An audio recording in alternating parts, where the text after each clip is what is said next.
Hello and welcome. We're going to solve this problem together, but first I'd ask that you try it on your own. Okay, so let's read this problem together. It says, which equation does not represent a linear function of x? So linear function, this means essentially an equation or a relationship, a function, that when you graph it you get a line. And this is nothing you really need to memorize, right? Just look at the word linear. The word linear, the first four letters, of course, are just line. So we can remember that, oh yeah, a linear means we're going to represent this as a graph. And when we do that, if we do represent it as a graph, it's going to be a line. So which of these will form a line? Now, the easiest way to answer this is just to say, oh, it's got to be D, because essentially what's happening is y is not squared, but x is. So we know if the exponent on the independent variable is not 1, if it's 2 or something else, right? What could happen is it's probably not going to be linear, right? You might have to reduce it. You might also say, well, what if it's 0? That's a different case. We'll look at that in a moment. But essentially, if the exponent on x is not 1, it's not linear. This is nothing you need to memorize. You can figure this out by making a quick table for this. Here's what I mean.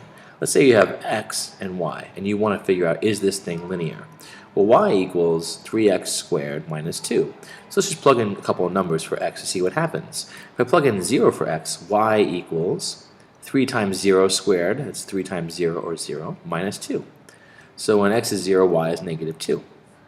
And then we plug in 1 for x, y equals 3 times 1 squared, right, or which is just 3 times 1 minus 2.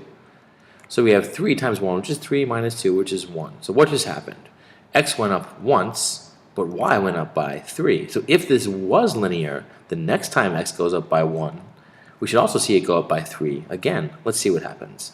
If we plug in 2 for x, we have 3 times 4 now. 2 squared is 4 minus 2. And 12 minus 2 is 10. So notice here that it goes up by 9. So we're growing at a non-constant rate. The definition of linear is essentially not only what would be graphed as a line, but it will grow at a constant rate. And that just means the slope is constant, right? Constant rate. So in each of these cases here, A, B, and C, if you do the same experiment, plugging in x to see what happens, you'll notice that they grow by constant rates. And this equation C is set up that the constant rate or slope is 2. In A, the constant rate is also the coefficient of x, negative 3/4. Here, the constant rate of change is, well, x is being divided by 2. That means it's the same as 1/2 times x. 1/2 times something is equivalent to dividing it by 2. Those are equal. So that means the rate of change is a half here, right? So here the answer is D. And if we're not convinced, we can graph these things. Let's just take a look. So first of all, what if, this is GeoGebra, it's an awesome program. What if we have y equals negative 3/4 x? What does that look like? Well, there you can see if we graph it, it does form a line.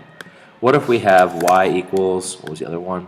X divided by 2, or 1/2 x. Let's see what that looks like. X divided by 2. It's also a line, right? You see that. And then y equals negative 3 plus 2x. That negative 3 is not going to shift our line down.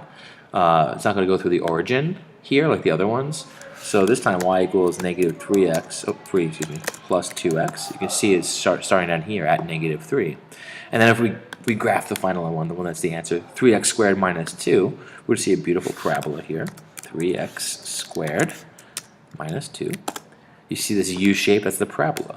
And you can see that it's definitely curved and non-linear. Alright, I hope this helped.